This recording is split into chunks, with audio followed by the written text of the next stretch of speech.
Então vamos continuar aqui os nossos estudos do livro A Realização da Unidade e estamos na página 36, iniciando o capítulo 4, o significado esotérico da Semana da Páscoa.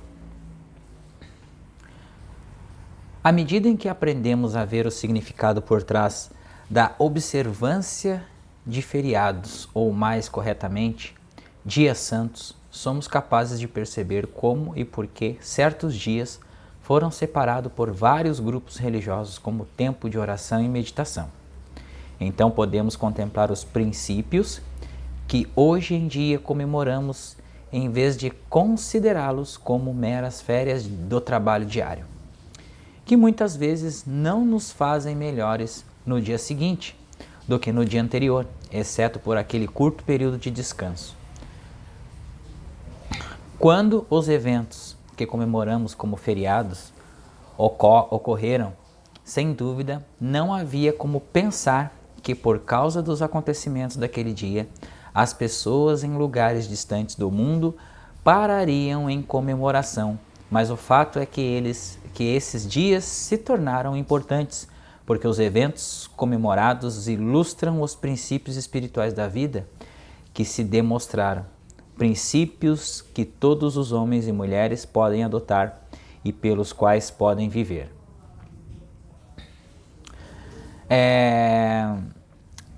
A questão, do feriado de Páscoa, gente, a simbologia da Páscoa, existe uma grande controvérsia, né, no que é comemorado, né?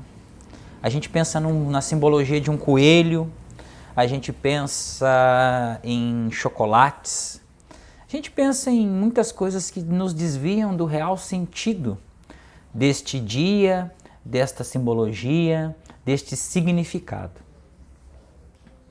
O significado no qual a gente percebe que todo o esforço do Divino Mestre, que foi nos deixar este grande ensinamento de contemplar o Espírito onipresente em nós mesmos, a nossa própria presença, e deixando este ensinamento para que civilizações e civilizações pudessem seguir este ensinamento, no qual a gente só chega nesse conceito de felicidade seguindo ao Mestre Jesus.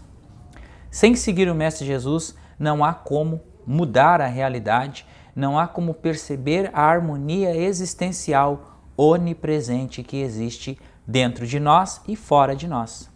Então, por isso, os feriados, como a gente fala, né? Contando os dias para chegar o feriado. E o que se faz no feriado? Atira a perna para cima, descanso, bebe, festa, dorme até tarde, cujo é um dia para a gente se dedicar ainda mais aos processos de meditação, estudo, contemplação da presença, um dia para ficar em extrema observação, né, do que está acontecendo, para que a gente possa, evoluir dentro deste caminho espiritual, porque não há como evoluir se nós não praticarmos a meditação, a contemplação, a quietude, em nosso dia a dia, em nosso trabalho, perceber o que realmente acontece quando nós vamos trabalhar e ter esse atrito ou contato com pessoas que estão na nossa volta, no nosso trabalho, nosso emprego, nossas profissões, enfim, O que significa tudo isso, Esse jogo, Nós estamos vivendo num jogo virtual, num jogo no qual a gente passa de fase, ou a gente estagna, ou a gente involui. A gente evolui ou involui. Então a gente morre na primeira fase, volta de novo, vamos ver se a gente consegue passar de fase, enfrenta os monstros, aí é derrotado pelo monstro, a gente volta de novo, aí até que a gente vence o monstro que nos impede de avançar de fase, neste autoconhecimento em busca da real espiritualidade. Então a gente vai treinando, vem para a experiência, joga o jogo, somos derrotados, viemos de novo, aprendemos até que a gente dê um salto de consciência pelo acúmulo de informações. Seguindo o subtítulo aqui na parte 1 do capítulo 4, Tá? Lembrando, gente, que estamos na página 36 do PDF do livro A Vida Contemplativa. A humanidade e a benevolência da Quinta-feira Santa. Na véspera de Sexta-feira Santa, na Quinta-feira Santa, Jesus lavou os pés dos discípulos e ele se fez humilde diante deles. Levantou-se da ceia, tirou as vestes e, tomando uma toalha, cingiu-se. Depois deitou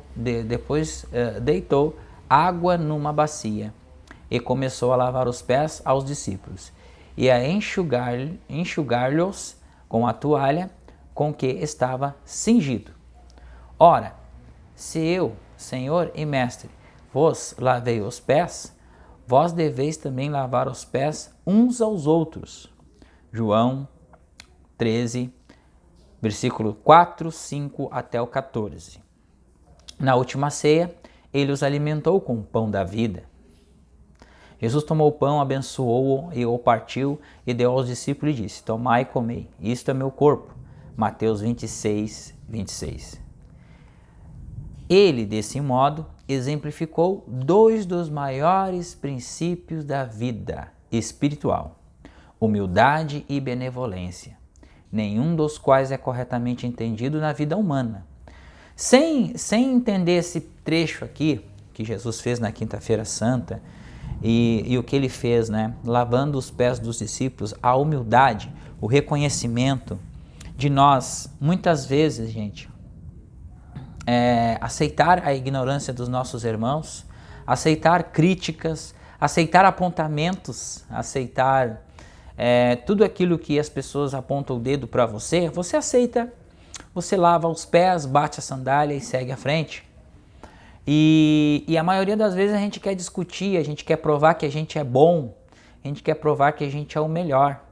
E dentro deste conceito humano a gente não entende a manifestação do Cristo, né? A benevolência e a humildade, que são os dois dos maiores princípios da vida espiritual. Tá? Então aqui, a maioria das pessoas interpreta a humildade como significando que uma pessoa se deprecia ou se considera menos digna do que a outra. Então não quer dizer, sendo humilde, que a gente vai baixar a cabeça, tá? Como eu falei anteriormente aqui, tá? Muitas vezes a gente aceita o que a pessoa tem a falar, o que a pessoa tem a dizer. Dentro da sua razão, você mostra com a sua convicção aquilo que você acredita, aquilo que você está desfrutando, seguindo as suas práticas espirituais. Tá? Então não quer dizer que você vai se abaixar para a pessoa, concordar com tudo que os outros estão falando. Ok? Ó, abaixo de outra pessoa. Mas a verdadeira humildade da Quinta-feira Santa, aplicada à vida espiritual, não tem esse significado. A verdadeira humildade é o reconhecimento de que eu de mim mesmo não sou nada. O Pai em mim é tudo. Não tem nada a ver com o fato de eu ser menos do que você, ou o fato de você ser menor do que eu. Não tem nada a ver com o fato de me segurar no fundo e empurrá-lo para o primeiro plano, ou vice-versa. É puramente um relacionamento entre Deus e eu. É um reconhecimento todos os dias e todas as formas. Eu de mim mesmo não sou nada. Eu mesmo nada posso fazer. Se falo de mim mesmo, presto falso testemunho. O Pai é a vida do meu ser. O Pai dentro de mim, a presença divina sempre comigo, constitui minha sabedoria, inteligência e sagacidade, minha força, minha saúde e minha beleza. Seja o que for que eu possa reivindicar como qualidade, não é minha, é a atividade de uma presença espiritual que atua como o eu, com E maiúsculo, entre aspas. No princípio, ela me criou como uma entidade individual, formou para mim este corpo, esta mente e esta vida, e funciona como minha inteligência, atua como meu relacionamento com todos na Terra. Então aqui, gente, tá descrito a individualidade do ser. Então, a partir do momento, quando a gente fala de humildade, né, É preciso ser humilde, temos que ser humilde. Humildade é reconhecer que de você mesmo você não pode fazer nada. E que de você mesmo não pode sair nada, porque você mesmo está sobre todas as crenças humanas em dois poderes. Então, quando nós deixamos de acreditar em dois poderes, é que a gente realiza aquilo que Cristo nos deixou como aprendizado. Eu e o Pai somos um. Por quê? Porque quem realiza as obras é o Pai. Quem realiza todo o entendimento metafísico é o Pai. Quem traz a intuição de tudo aquilo que nos demanda, em todas as nossas demandas da vida, é o Pai. Então, Ele é a vida, Ele é a força, Ele é todo o entendimento, Ele é o infinito. Então, de nós mesmos, o que nós podemos fazer? Nós somos o infinito, somos parte do infinito, mas como crença humana em dois poderes, somos mortais, apenas um corpo que apodrece, esfalera e morre. Então, dentro da crença mortal, não podemos fazer nada. Dizemos que canalizamos palavras e que trazem palavras, mas não é bem assim que funciona, meus irmãos. Então, precisamos sempre buscar primeiro o entendimento, a unificação, com essa frequência universal infinita do amor incondicional, desse Espírito onipresente, buscar a onipresença. E por fim, para chegar a este entendimento de que por nós mesmos nós não podemos fazer nada, coisa alguma. Somos apenas humildes na medida em que realmente sabemos que isto é verdade. E percebemos que aquele que está dentro de nós é maior do que aquele que está no mundo. Aquele que está dentro de você é maior do que aquele que está no mundo. Quem está no mundo? A crença universal em dois poderes, o bem e o mal. Ou que ele cumpre aquilo que nos é dado a fazer. Isso é ser humilde, isso é a verdadeira humildade. A única autoanulação correta que existe é o apagamento de um senso pessoal de virtude e o reconhecimento de que Deus nos fez ou nos deu tudo o que somos e que Deus está atuando em nós e através de nós. E aí é aquela parte que eu falo, né, meus irmãos, que quando a gente se dedica à vida espiritual e a gente começa a praticar, nós começamos a quebrar o senso individual de eu. Nós começamos a quebrar e começamos a analisar, olhar através do coração puro, coração que está límpido, atitudes alheias e começamos a perdoar. E começamos a dizer dentro de nós o seguinte: Pai, perdoa-os porque eles não sabem o que fazem. Porque é totalmente a problemática do mundo este eu, o ego humano, o entendedor, que está debaixo da crença em dois poderes, de todas as ferramentas que utiliza de posse, de poder, de guerra, de ocupação de espaço, ocupação de território e de tudo. Antigamente, o propósito da Quinta-feira Santa era que poderia haver um dia completo de descanso para contemplação e meditação sobre uma humildade e benevolência. A humildade deve vir primeiro, porque sem ela não pode haver um senso de benevolência verdadeiramente espiritual. O que significa isso? A humildade é o reconhecimento. Sem haver o reconhecimento de que aqui onde estou é solo sagrado e que Deus está em campo, que não existe luta alguma, reconhecer isso, sentir isso na meditação, em todas as práticas espirituais, em todas as manifestações e em tudo que existe, não pode ter a benevolência. O que é a benevolência, gente? É a maturidade emocional. Então, nós adquirimos essa maturidade emocional, a gente avança em graus de maturidade emocional e começamos a gente atinge esses graus de maturidade emocional tendo um sentimento benevolente. Sempre nos lembremos de que na verdadeira humildade não estamos nos tornando inferiores a outra pessoa.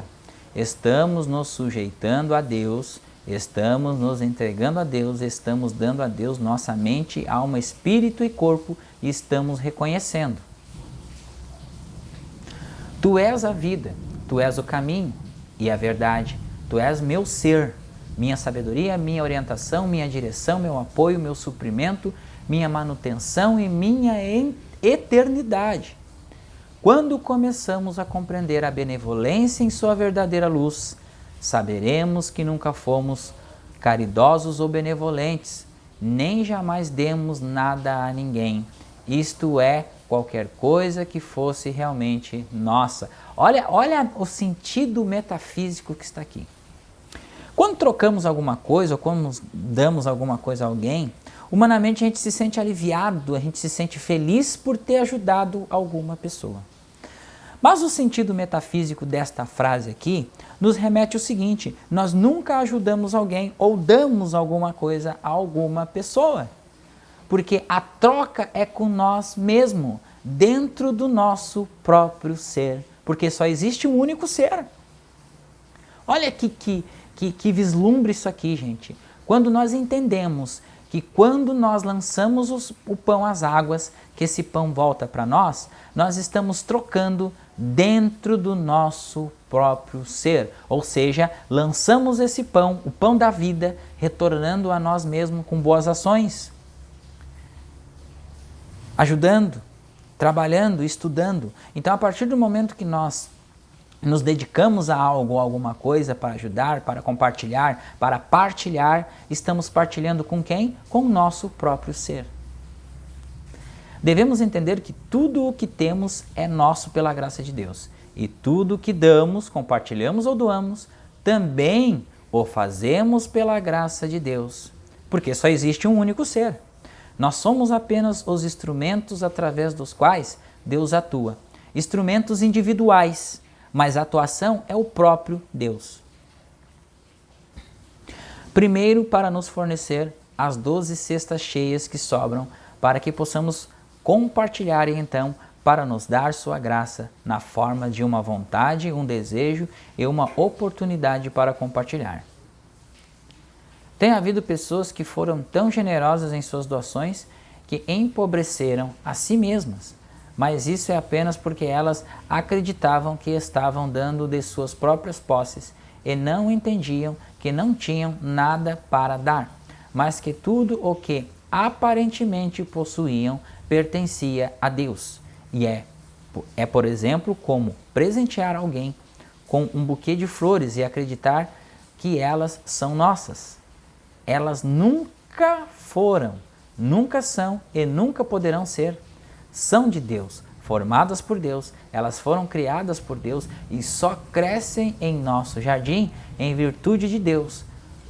Quanto mais cortamos e damos, mais temos. Elas não são nossa possessão pessoal.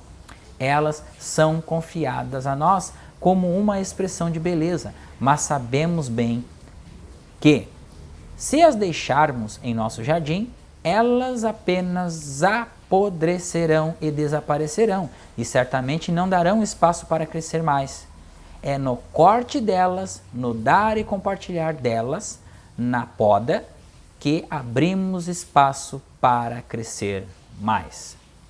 Através da contemplação da Quinta-feira Santa, aprendemos que não importa quanto dos bens deste mundo nós temos, estas coisas do mundo não são nossas. A terra é do Senhor e toda a sua plenitude, e podemos ser tão generosos com ela quanto quisermos, desde que reconheçamos: isto que eu tenho é meu pela graça de Deus, e é meu para usar e compartilhar. Nessa atitude estamos impersonalizando o bem e novamente estamos sendo humildes. Novamente estamos dizendo: eu não sou caridoso, porque não estou dando nada de mim mesmo. Eu não estou me sacrificando, eu sou um instrumento de Deus, ajudando a atender a necessidade de outra pessoa. Deus encontrando a necessidade de outra pessoa através de mim. A terra é do Senhor e sua plenitude. Não é apenas uma declaração bíblica da verdade, é uma verdade viva. A terra é do Senhor e toda a sua plenitude. E pela graça de Deus, tudo que possuímos vem a nós pela graça de Deus. E também nos é dado o desejo, a vontade, a oportunidade de compartilhar. Lindo isso, né, gente? Lindo.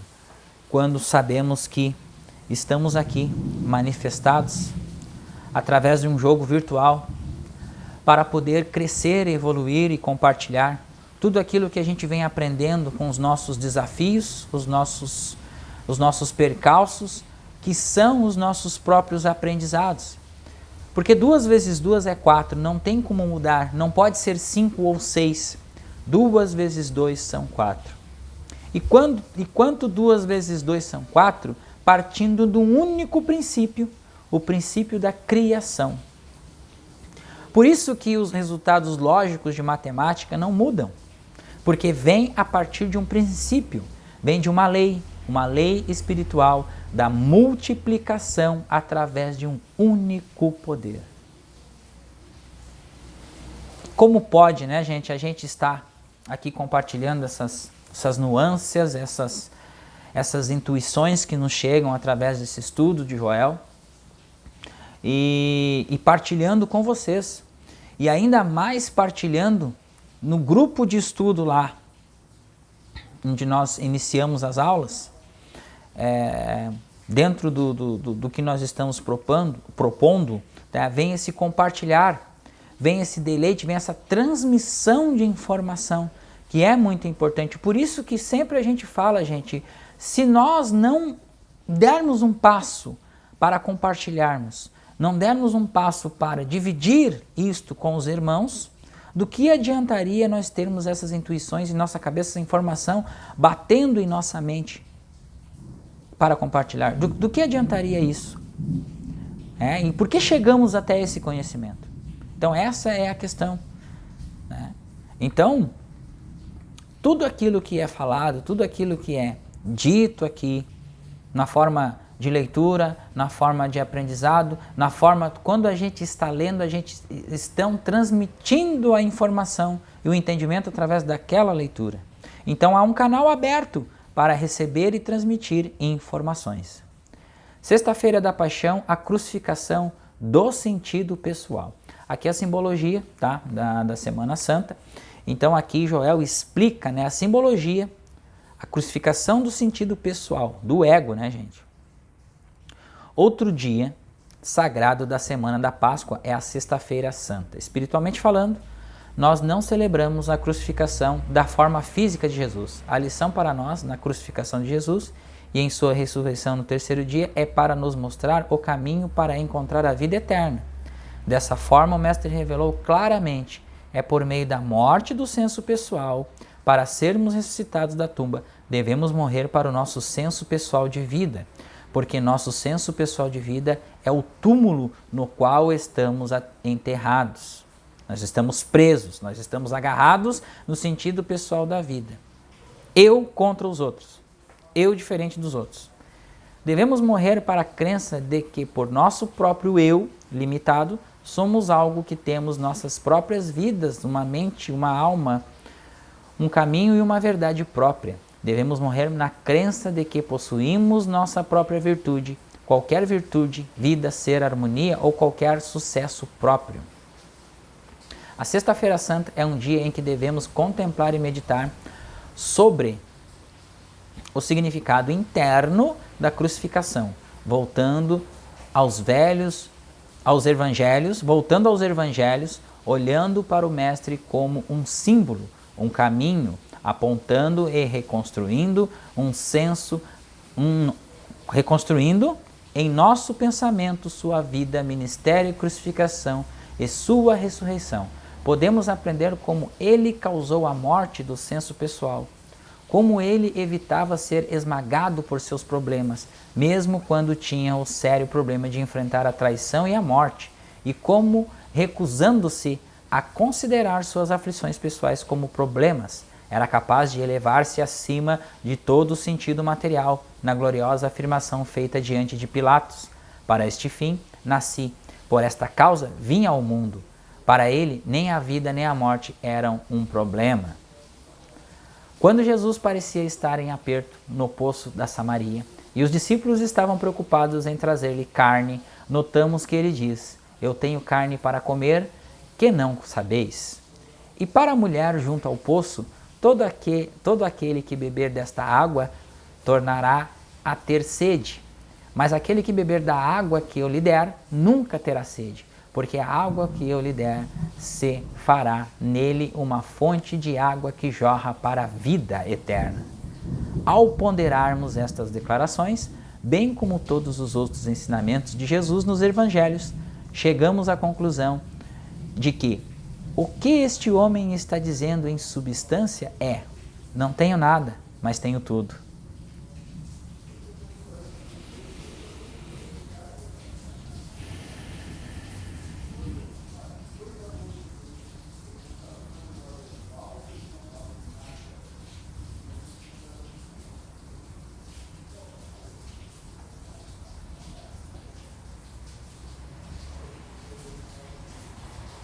Um minuto de silêncio aqui, porque essa declaração é uma declaração completamente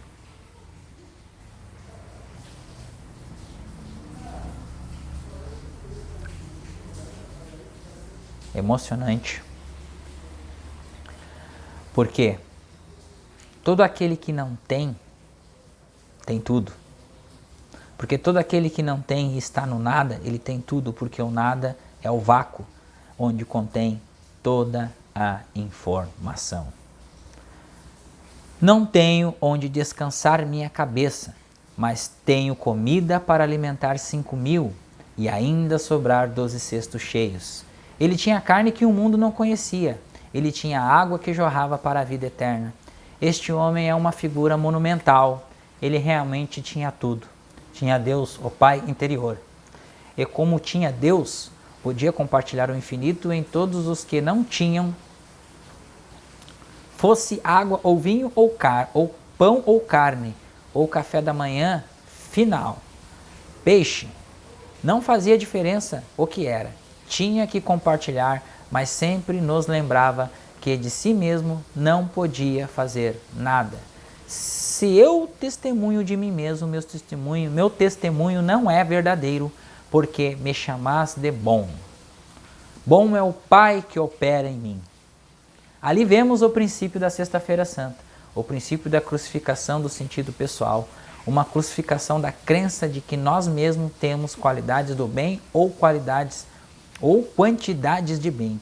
Mas com essa crucificação vem a ressurreição na percepção: eu não sou nada, mas posso dar a vocês.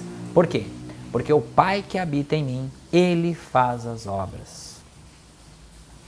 Em vez de pensar na Sexta-feira Santa como outro dia sagrado a ser comemorado, o que devemos perceber é que esse é um dia para a contemplação de outro princípio espiritual da vida, o princípio da autoabnegação, pelo qual, quando trazemos à luz o nada do nosso eu humano, e então ela é revelada a totalidade, imortalidade e eternidade do nosso ser, porque eu e o Pai somos um, e tudo que o Pai tem é meu. Bom, gente, não precisa aqui nós explicar, né, tudo isso, essas palavras que vêm da própria presença de Deus, que vêm sobre palestras na consciência de Joel e que derramava nas classes de estudo, onde todos ficavam estupefactos, escutando aquilo fluindo através das ondas eletromagnéticas do todo, fluindo nas mentes de cada estudante que estava nesta classe, que estava na classe de estudos, onde Joel compartilhou este ensinamento.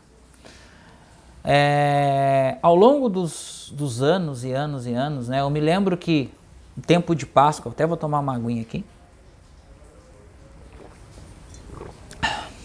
no tempo de Páscoa, eu me lembro que nós não fazíamos nada, nós ficávamos quietos, muitas vezes em oração, não podia brincar, não podia correr, não podia fazer nada, porque era um período de silêncio.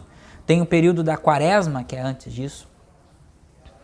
E ao longo dos anos isso foi se dissolvendo, né? As famílias foram, né, modernizando esta data, então aí surgiram bailes e festas e tudo mais, né? Esquecendo essas comemorações, essas datas de Páscoa, que são as datas que realmente, né, para nós, como estudantes da verdade, a lembrança do nosso Mestre, a lembrança do ensinamento que nos liberta de toda a prisão mental e emocional deste mundo. Um muito obrigado a todos. Encerramos por aqui este vídeo. E como eu falei e sempre vou falar, né? Durante esse mês nós vamos deixar o link abaixo aqui do nosso grupo informativo da nossa classe de estudos. Então aqueles que entrarem lá no grupo, nós entraremos em contato, tá? Para receber informações da classe, e aqueles que não optarem em ficar na classe, que quiserem ficar naquele grupo lá, né? De vez em quando a gente vai postar textos, vamos postar agora mensagens de voz, vídeos, alguns vídeos ali, tá? Via WhatsApp, de compartilhar conteúdos, né? E aí os vídeos aqui também do canal. Tá ok? Um muito obrigado a todos e até o próximo vídeo. Paz do Cristo.